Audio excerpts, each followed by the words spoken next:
Kirov Station floated in the black of space like a shining ring of metal. Inside, thousands of humans and aliens walked its long corridors, traded goods, and repaired ships. It was noisy, busy, and always full of new faces. Eli Vance liked the station because it was never boring. He worked as a mechanic in a small workshop near Dock 7. Most days he fixed broken machines, replaced burnt wires, or cleaned old engine parts. He enjoyed the work, but it didn't make him rich. Eli lived in a tiny cabin above the workshop with just enough space for a bed, a desk, and a storage box. He didn't mind. Kirov Station was home. On this day, something unusual was happening. A group of Rhinari warriors had arrived. The Rhinari were tall, strong aliens with skin in shades of bronze and silver. They had sharp eyes and moved with the grace of trained fighters. Rumor said they were here for peace talks with human leaders. It was a big deal. Humans and Rhinari had never been close allies before. Eli didn't think he would meet any of them. He was wrong. It started in the middle of his shift. Eli was crouched on the floor of the docking bay, working on a damaged cargo loader. The big machine had a broken power coupling, and he was holding the replacement part in his hands. He heard heavy footsteps behind him and turned his head. A tall figure was walking toward him. She wore dark armor marked with silver lines, and her skin was a deep bronze tone. Her eyes were a striking green, and her long black hair was tied back. She moved like someone who had been in many battles, but feared none. Eli stood quickly, surprised. The woman stopped a few steps away and looked down at the broken loader. "You are the human mechanic?" she asked in a calm but firm voice. "Yes, that's me," Eli said. "Do you need something repaired?" She shook her head. "I saw the loader spark earlier. I thought perhaps it was unsafe for you to touch." Eli smiled. "Thanks, but I'm used to it. Sparks are part of the job." He reached for his tools again, but the small part he was holding slipped from his hand. It bounced on the floor and rolled toward the warrior. She bent down, picked it up, and handed it to him. Eli took it without thinking, and then, in a friendly gesture, he reached up and patted her head. The moment froze. The Rhinari woman's eyes widened. Her posture stiffened, as if she had just been challenged in combat. The two guards standing behind her went completely still, their hands tightening on their weapons. Eli noticed the sudden silence and realized something was wrong.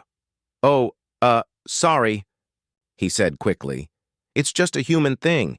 You helped me, so I—" He stopped talking because the look in her eyes was not anger. It was something else. Something serious. "You touched my head," she said slowly. "Yeah," Eli said, feeling confused. "Where I'm from, it's just a nice gesture, like saying thanks." Her gaze softened, but her voice stayed firm. "Among the Rhinari, that gesture is not casual. It means you claim the other as your most valued one, your treasure." Eli blinked. "Wait, what?" The guards exchanged glances, but they said nothing. The warrior stepped closer, towering over him. "I am Shari, commander of the Rhinari delegation. And now—" She paused, studying his face. "Now you have made a claim." "I didn't mean to," Eli began, but she raised a hand. "It does not matter. Rhinari law is clear.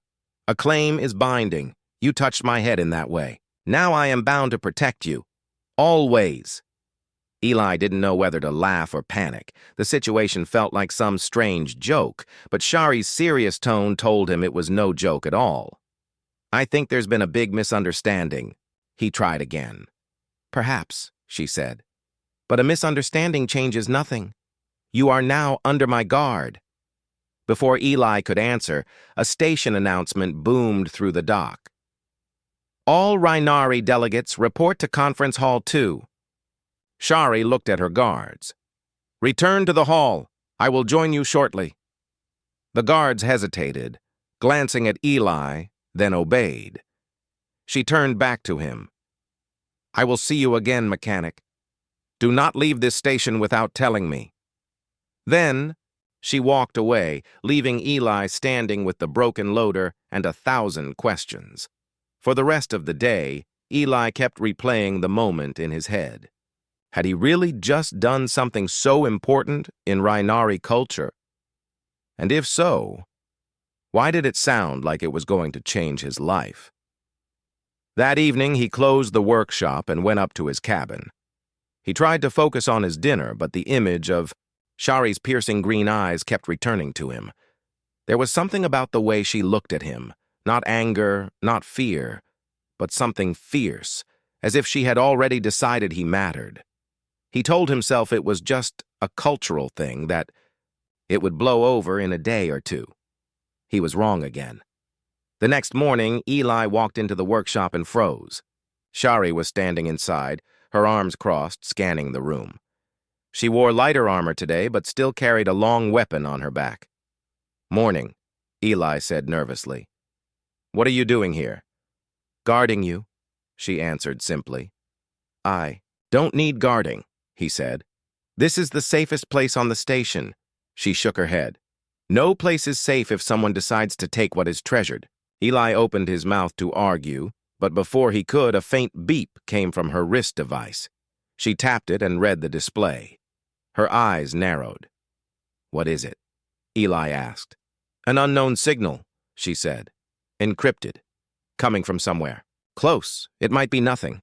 Or it might be someone watching you." Eli felt a chill. "Watching me? Why?" Shari stepped closer, her voice low but certain. "Because of me, and because now you are mine to protect." Outside the workshop, the busy hum of Kirov Station went on as usual.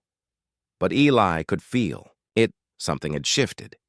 His quiet life was no longer quiet, and it had all started with one head pat too far. The workshop had never felt this crowded. It was not because of more customers. Eli's tools and workbench were exactly where they always were. It was because Commander Shari stood in the middle of the room like a silent wall, her arms crossed, scanning every movement. Eli tried to focus on fixing a small engine part, but her constant presence made it impossible. "Shari," he said at last, "you really don't need to do this. I'm fine." "You think you are fine," she replied without looking at him. "But you are not," Eli sighed. "I've lived here for years. No one's tried to attack me, rob me, or anything like that." Her green eyes finally met his. "That was before you touched my head." Eli leaned back in his chair. "Look, I already said I didn't know it meant anything for you, Rhinari. I wasn't trying to make some claim. It's just what humans do sometimes when they're being friendly." She took a slow breath, as if trying to explain something to a child. "Among the Rhinari, head contact is sacred.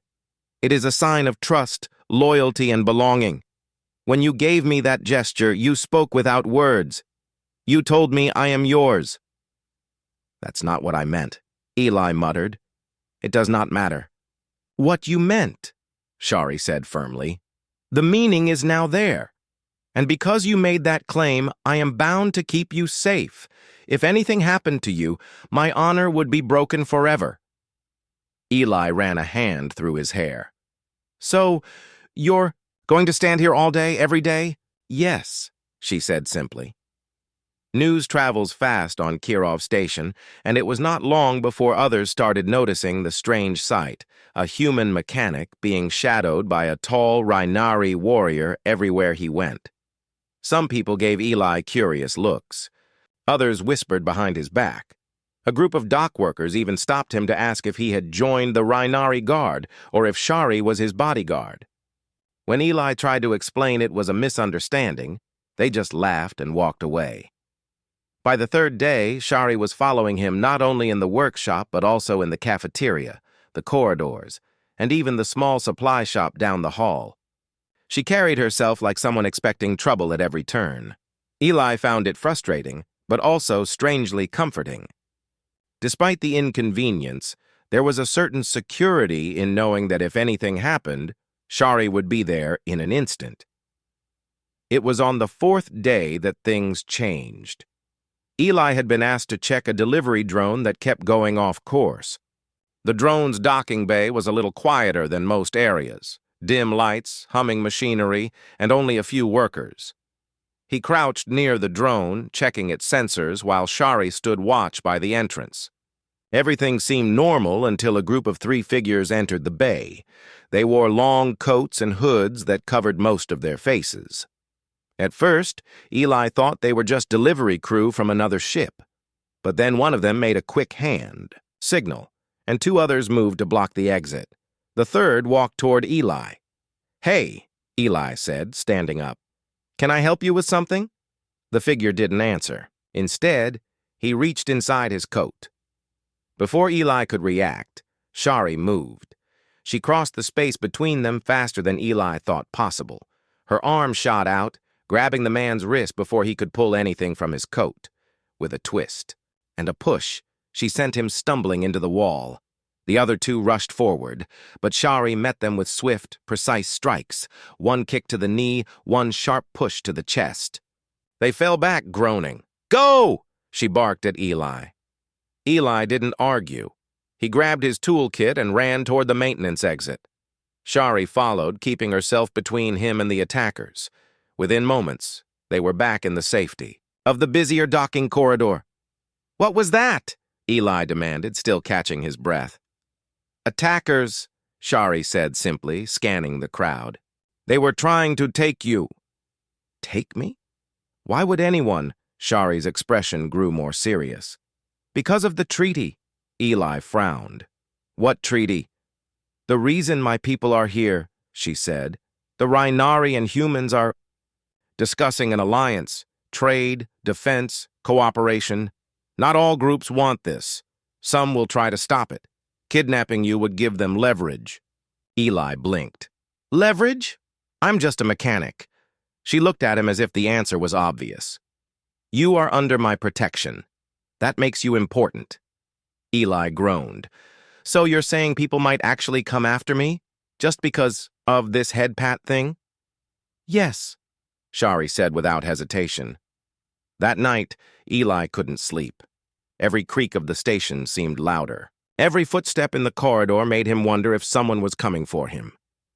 The next morning, he opened the workshop to find Shari already waiting, leaning against the wall like she had been there all night.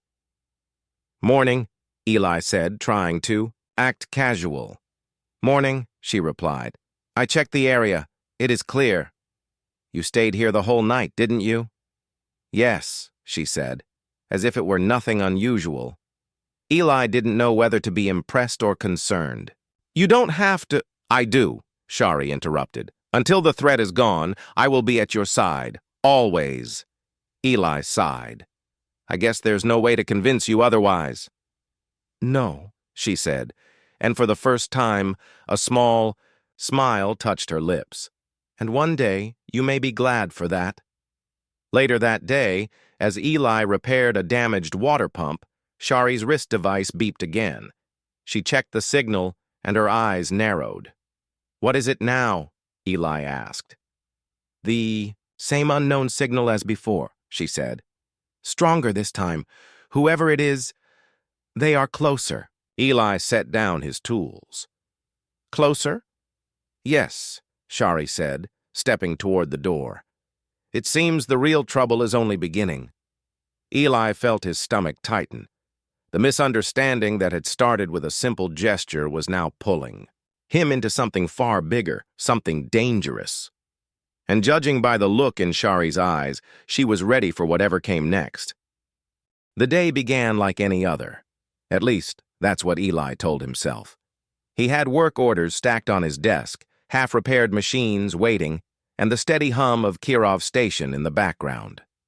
Shari, as always, stood by the door of the workshop, watching every person who walked past. Eli tried to act normal, but the memory of the hooded attackers from the cargo bay still clung to his mind. Every time he heard footsteps in the hallway, he found himself glancing over his shoulder. Midday, Shari's wrist device beeped again. Her expression tightened as she read the display. "That signal is back," Eli guessed. "Yes," she said, voice low. "And it is moving." "Moving?" Eli frowned. What do you mean, moving? It is not just a transmission anymore. Whoever is sending it is walking. They are coming closer. Eli set down his wrench. So what now? Do we just wait here? Shari looked at him sharply. We prepare. She walked to the back of the workshop and checked the emergency exit. Then she returned and stood between Eli and the front door. Her presence was like a shield, silent, solid, unshakable. 10 minutes later, the door slid open. A customer stepped inside. A man in a gray station jacket, holding a broken data pad. He looked nervous, glancing around the workshop before setting the device on the counter. Eli moved forward, but Shari's arm shot out, stopping him. She leaned slightly toward the man. Show your hands. The man hesitated, then slowly raised his hands.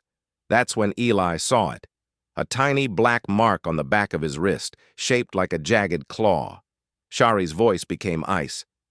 Vorvek. Before the man could react, she was across the room. She twisted his arm, forcing him to the floor in one fluid motion. The datapad clattered to the ground, revealing a blinking light on its underside. Bomb! Eli shouted, instinctively jumping back. Shari kicked the device toward the door and hit a control on her wrist guard. A small shield of shimmering energy appeared, wrapping around the workshop's entrance just as the device let out a sharp pop. It wasn't a large explosion, but the flash of light and smoke made Eli's heart pound. Within seconds, the man was unconscious, his weapon hand twisted harmlessly behind his back. Shari dragged him into the corner and bound his wrists with a strip of reinforced cable. Eli coughed from the smoke. Okay, I'm guessing that wasn't just a customer. No, Shari said grimly. The Vorvek Syndicate. Eli had heard the name before. Smugglers, thieves, and mercenaries who worked in the shadows of the galaxy. They were dangerous, and they always had a price for everything. They want to kidnap me? Eli asked. For the treaty? Shari nodded. The Rhinari-Human Alliance threatens their trade routes. If they take you, they can force me to withdraw, or worse. Eli tried to laugh, but it came out shaky. I'm just a mechanic. Why would that matter so much? You are under my protection, Shari said, looking him in the eye. To take you is to break my honor. They know this, and they will keep trying. A small crowd gathered outside, curious about the smoke. Station security arrived minutes later, taking the unconscious man into custody. But the way they exchanged quick, tense glances told Eli they knew this was bigger than one failed attack. After the officers left, Shari began pacing the workshop. We cannot stay here without changing our routine, she said. They will strike again. Next time, it may not be so easy to stop. Eli didn't like the sound of that. So, what do we do? I will increase patrols, she said, and you will never walk alone. Eli groaned. I already don't walk alone. You're glued to my side. This time, I will be closer, she said, almost smiling. Within reach, always. Later that day, Eli decided to head to the supply district for replacement parts. Shari followed, her eyes scanning every shadow. As they turned a corner into a quieter section of the station, Eli noticed something strange. Several people seemed to be moving in the same direction as them, keeping just far enough away to avoid suspicion. Shari noticed too. She slowed her pace, letting one of the figures pass them. Eli caught a glimpse of a metallic glint under the person's sleeve. Another Vorvek mark. They're following us, Eli whispered. Yes, Shari said softly. And now, we turn the hunt on them. She guided Eli down a narrow side corridor, away from the main path. The footsteps behind them grew faster. Shari waited until they reached a dead-end maintenance hatch, then turned sharply. 3 masked figures came into view, weapons in hand. Give us the human, one of them ordered. Shari didn't answer. She stepped forward, her stance like a coiled spring. The first attacker lunged, but Shari sidestepped and grabbed his arm, using his own momentum to throw him into the wall. The second swung a metal baton, but she blocked it with her forearm and struck his chest with a quick, powerful blow. The third raised a stun pistol, aiming at Eli. Before he could fire, Eli ducked and threw a loose metal pipe he had spotted on the ground. The pipe hit the man's wrist, making the shot go wild. Shari closed the distance in 2 long strides, disarming him and knocking him to the floor. When it was over, all 3 attackers lay groaning on the ground. Shari didn't even seem out of breath. Eli stared. "Remind me never to make you angry." She gave him a faint smirk. "Good choice." As they walked back toward the busier areas, Shari spoke without looking at him. "Now you see why I must guard you. They will not stop. They think you are the key to breaking me. But they are wrong." Eli frowned.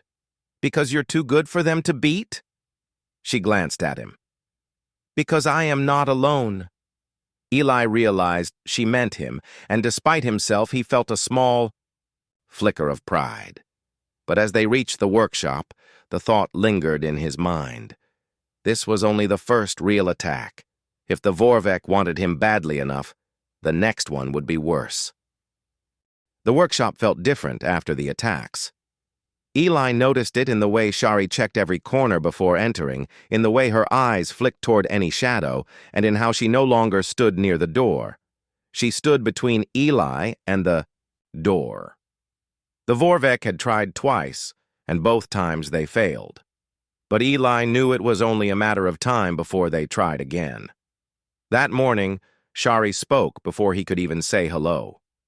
"We need information," she said, her voice firm. "We cannot keep waiting for them to come to us." Eli tightened a loose bolt on the engine he was repairing.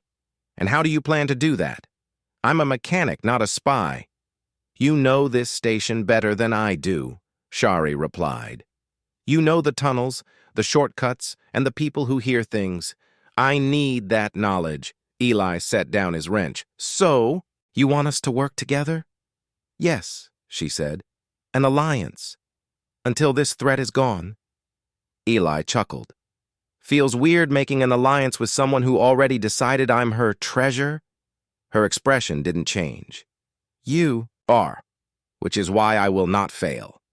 Their first lead came from Bryn, a dock worker Eli had known for years. Bryn was short with quick hands and quicker gossip. When Eli mentioned the Vorvek attacks, Bryn's face tightened. "I've heard whispers," Bryn said, lowering his voice. "There's been movement in the old freight sections. Cargo Bay 17 and 18, places no one uses anymore." Shari leaned forward. "Vorvek?" Bryn shrugged. "Could be, but if I were you, I'd stay away. That place has trouble written all over it." Naturally, that was the first place Shari wanted to go. The entrance to Cargo Bay 17 was dim and silent. The air smelled faintly of oil and dust, and the echo of their footsteps seemed too loud. Eli carried a small flashlight, sweeping it across crates covered in thick layers of grime. "This place feels wrong," Eli muttered. "It is empty," Shari said, scanning the shadows. "Too empty." They moved deeper inside, passing rows of abandoned cargo containers. A faint red light blinked in the distance. Eli pointed toward it. "You see that?" Shari nodded. "Stay close." As they approached, they saw it wasn't just a light. It was a small transmitter fixed to the side of a crate. Shari crouched to examine it. "Signal beacon. This is how they track movement on the station." Eli frowned. "You think it's theirs?" "Yes," she said, her voice sharp. "Which means they are nearby." Before Eli could respond, the sound of footsteps echoed from behind a stack of crates. Shari motioned for him to stay still, then moved silently toward the noise. 2 masked figures stepped into view, speaking in low voices. They didn't see Shari until she was right behind them. With quick, precise movements, she grabbed the first by the collar and twisted his arm, forcing him to drop a small data pad. The second reached for a weapon, but Shari kicked it away and shoved him to the floor. Eli hurried forward and picked up the data pad. The screen showed a map of Kirov Station and a red marker flashing over Dock 7, his workshop. They were tracking me, Eli said, feeling his chest tighten. Shari's eyes narrowed. They know exactly where you are all the time. They tied the two men with cable and left, them for station security to find. Then they hurried back toward the main corridors. Halfway there, Shari stopped suddenly, pressing a hand to the wall. Eli blinked. What are you doing? Listening, she said. After a moment, she spoke again. Someone else is following us. Eli looked around nervously. Are you sure? She gave him a flat look. I am sure. They took a sharp turn into the maintenance tunnels, where Eli's knowledge gave them an advantage. The narrow metal passages twisted like a maze, lit only by small emergency strips along the floor. Eli led the way.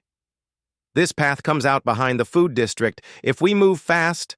A sound cut him off, the clank of boots on metal too close. For comfort. Shari drew her weapon, a sleek, staff-like blade that hummed softly. Keep moving, she told him. I will deal with them. 3 figures emerged from the shadows blocking the tunnel. Eli recognized the jagged claw mark on their sleeves. The Vorvek again. This is your last chance, one of them called. Give us the human. Shari stepped forward, her voice like steel. Come and take him. The fight was quick but intense. In the tight space, Shari's movements were even faster, her strikes leaving the attackers struggling to keep up. Eli stayed low, grabbing a loose pipe and swinging it when one attacker tried to get around her. Within minutes, the Vorvek were on the ground, groaning in defeat. Shari stood over them, breathing steadily, her weapon lowered but ready. When they reached the food district, Eli finally exhaled. Okay, so we're not just dealing with random thugs. They're organized. They have trackers, maps, and... They keep finding me? Shari nodded. Which means someone is feeding them information from inside the station. Eli frowned. You're saying we have a spy? Yes, she said. And until we find them, you are in constant danger. Eli rubbed the back of his neck. Great, just what I wanted to hear. Back at the workshop, Shari stood by the window, looking out at the docking bay. We cannot trust the open corridors, she said. From now on, we move through the maintenance paths only, and we search for the one helping them. Eli shook his head. You're making it sound like we're part of some secret mission. She turned to face him. We are. You just didn't know it until now. Eli gave a half smile. All right, Commander. If we're doing this, we're doing it together. Shari's gaze softened slightly. Good. Because this is no longer just about protecting you. If the Vorvek succeed, the treaty will fail, and war may follow. The words hung heavy in the air. Eli realized this wasn't just about a misunderstanding anymore.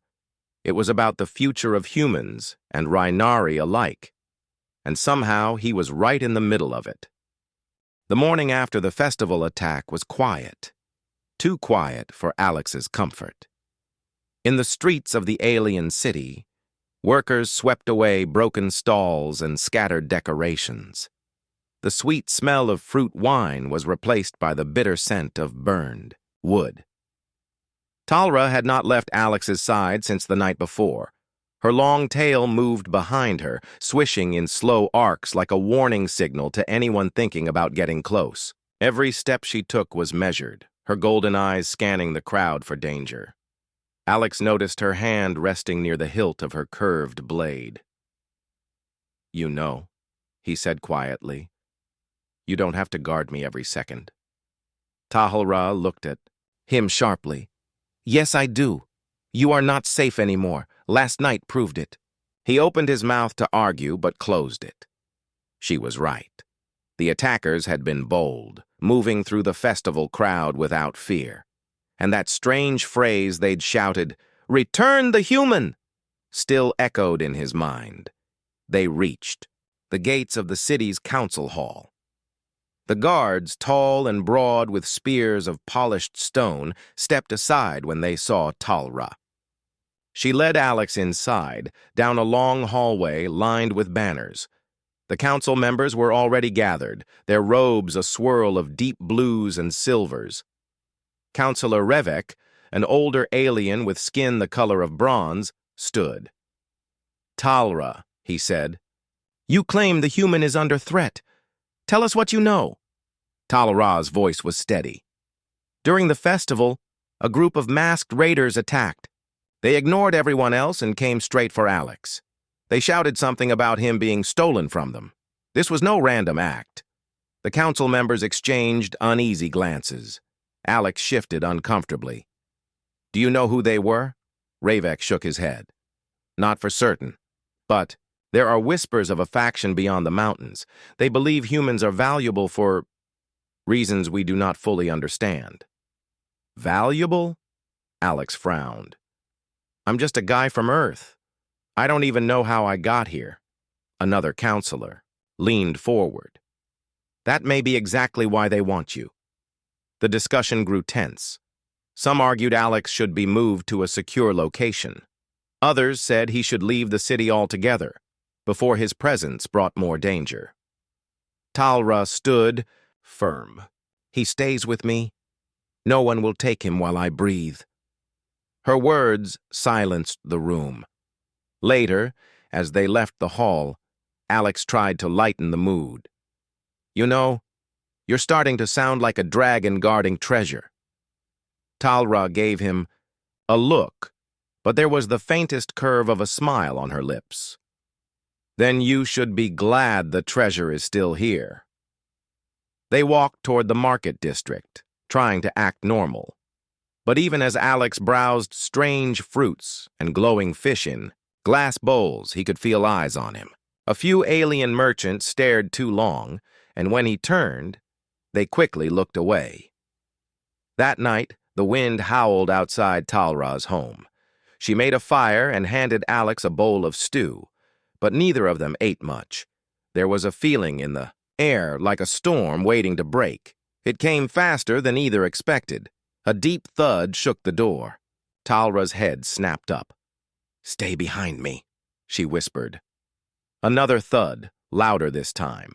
Then the wood splintered, and 3 figures in dark armor burst inside.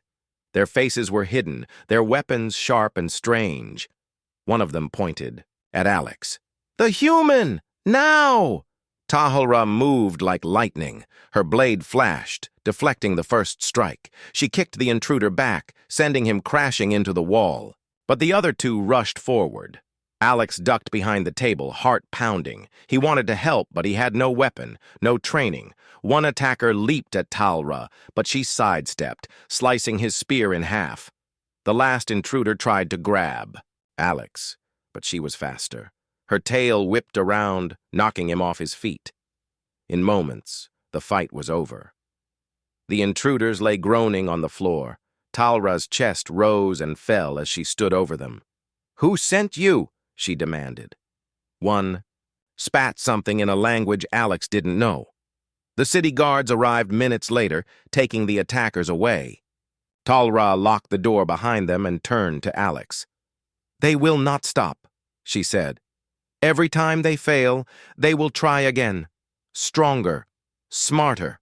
Alex swallowed hard. "Then what do we do?" Her gaze was fierce.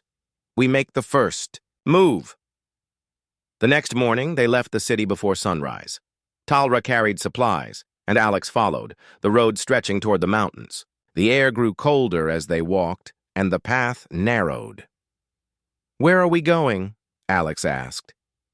"To find the ones hunting you," she said. "If we cut the head of the serpent, the rest will scatter." As the mountains loomed ahead, Alex realized.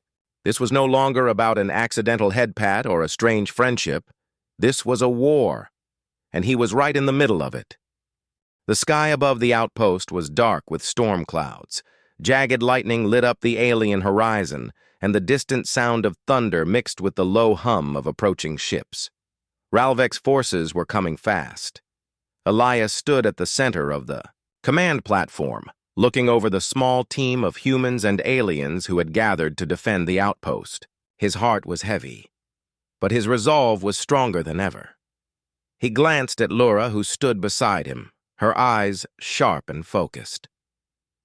"You still have time to leave," Elias said quietly. Laura shook her head firmly. "You saved me when you didn't have to. You treated me with kindness when my own people looked at me with doubt. I will not leave you." The warmth in her voice gave Elias strength. Around them, soldiers prepared barricades, engineers set up shield generators, and pilots readied the few fighter crafts they had left. The outpost was not built for war, but they would make it stand. The comms unit crackled to life. "Enemy fleet incoming, 2 minutes until visual range," the scout's voice said. Elias took a deep breath and spoke to the defenders. "We've all heard the stories, that humans are fragile, that we can't stand against the galaxy's stronger species. But today, we're not going to prove them wrong. We're going to prove something bigger. That courage isn't about strength of body, but strength of heart. We fight, not because we must, but because it's right." A cheer rose from the group, both human and alien. Laura stepped forward and added, "If they want to take what we protect, they will have to step over our fallen bodies first, and I promise they will fail." The defenders took their positions. The first enemy ships appeared on the horizon, black shapes against the storm. Energy blasts lit up the sky. The outpost's shields flared with blue light as the first hits landed. Elias ran to the control center, barking orders to coordinate their limited firepower. Laura was in the front line, her spear-like weapon glowing faintly as she deflected incoming projectiles. Her movements were precise and powerful, almost like a dance, and each strike sent enemy soldiers retreating. Elias watched her for a moment through the viewport. She wasn't just defending the outpost. She was defending him. That thought filled him with a mix of pride and worry. The battle raged for an hour. Every time it seemed like the defenders were about to be overwhelmed, someone would push harder, throwing themselves into the fight with everything they had. Elias repaired shield systems twice under fire, his hands shaking but refusing to stop. Then came the sound he feared, a deep, rumbling crash. One of the outer walls had been breached. "Laura, they're inside!" Elias shouted into the comm. "I'm on it," she replied. Inside the outpost, narrow corridors became close combat arenas. Human engineers armed with improvised weapons fought alongside alien warriors, holding back wave after wave. Elias grabbed a pulse rifle from a fallen soldier and ran toward the breach. The smell of smoke and metal filled the air. Sparks showered from broken panels, and the ground shook with every blast. When he reached the breach, he saw Laura holding the line almost alone. Enemy soldiers surrounded her, but none could get past. Elias joined the fight, his shots picking off attackers who tried to flank her. "You should be in the control room," Laura shouted as she parried a strike. "And let you fight alone?" "Not happening," Elias replied, firing again. The two fought side by side. Despite the chaos, they moved in perfect rhythm, he covering her from range, she protecting him from close attacks. For a moment, Elias thought they might actually hold the breach, but then a massive shadow fell over them. Ralvek himself stepped through the opening. His armor was black and gold, his height towering over even Laura.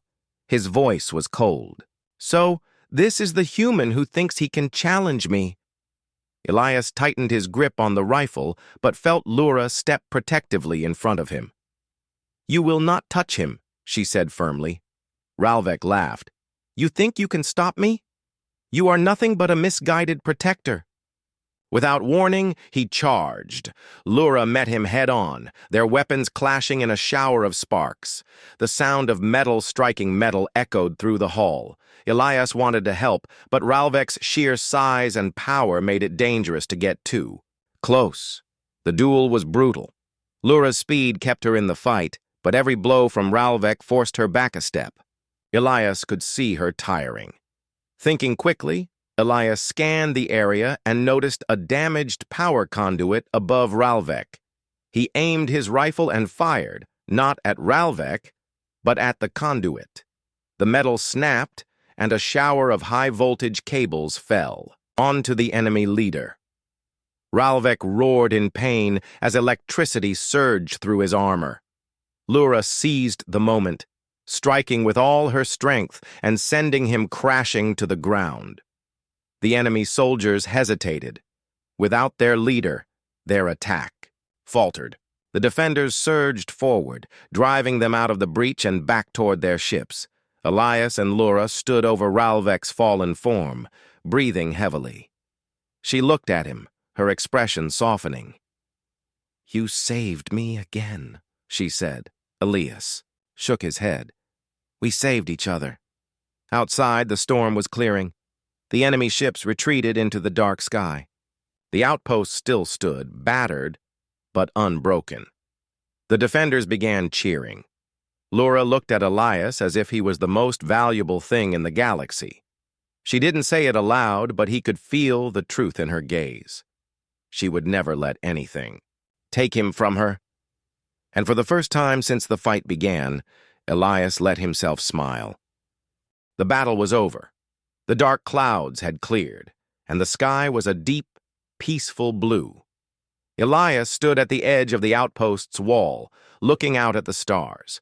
He felt the weight of everything they had fought for: hope, trust, and a future, shared between humans and Rhinari. Behind him, Lura approached quietly.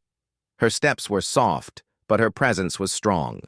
She stopped beside him, her eyes reflecting the stars. "You did well," she said softly. Elias smiled, feeling tired but proud. "We all did." The days after the battle were filled with rebuilding. The outpost had suffered damage, but the community worked together to repair walls, restore power, and clean up the debris. Humans and Rhinari worked side by side, sharing stories, laughter, and sometimes silence. Elias and Lura often sat together under the pale light of the twin moons. They talked about their pasts, their fears, their dreams, and the strange paths that had brought them to this moment.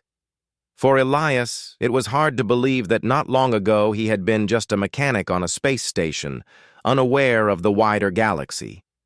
Lura's hand found his, warm and steady. "You're not just a mechanic anymore," she said. "You're a symbol, a bridge between our worlds." One evening, a visitor arrived at the outpost, a messenger from the Rhinari Council. The message was clear and hopeful. Peace talks would continue, and the alliance between humans and Rhinari would be stronger than ever. Elias felt a swell of pride. His unexpected bond with Lura, the fights they had survived, and the trust they had built were not just personal victories. They were part of something bigger. The messenger smiled at Elias. "The council thanks you for your courage. Your actions have inspired many." Life at the outpost settled into a new rhythm. Elias returned to his work with machines and tools, but now he also helped train others in basic defense and repair. Lura continued her role as a warrior, but she also began teaching diplomacy and history to younger Rhinari. Together, they were building a future, one that combined strength and kindness, courage and care. One quiet night, Elias and Lura stood on the outpost's highest tower, watching the stars. Elias looked at Lura and smiled. "Do you remember the day I touched your head?" Lura's eyes sparkled with a soft laugh. "How could I forget?" That moment changed everything. He reached out and gently placed his hand on her head again, a silent promise. This time it was not a mistake or misunderstanding. It was a bond, chosen and cherished. The future was unknown, filled with challenges and adventure. But Elias and Lura faced it together, their trust unbroken, and wherever the stars would lead them next, they knew one thing for sure. They were no longer alone.